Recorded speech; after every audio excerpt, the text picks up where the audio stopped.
3 sotda 3 otaqlı ev cəmi 55 min manata. Sabunçu Dəmiryol vağzalının arxası hissəsində piyadalıq 4-5 dəqiqəlik məsafədə yerləşir. Sentr qovşağı və hamamı həyətindədir. Gözəl bir evdir, sənədi bələdiyyə sənədidir, su, qaz, işıq hamısı kommunallar adına da keçəcək.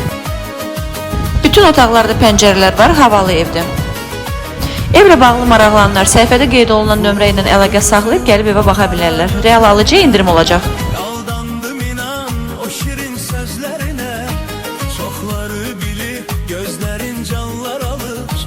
Özüm baxdım hara, gecəmə gündüzümə. Hardasan səadət, üzür məni həsrət. Ürəyim dolu məhəbbət, məhəbbət, məhəbbət. Ya nəsib ya dis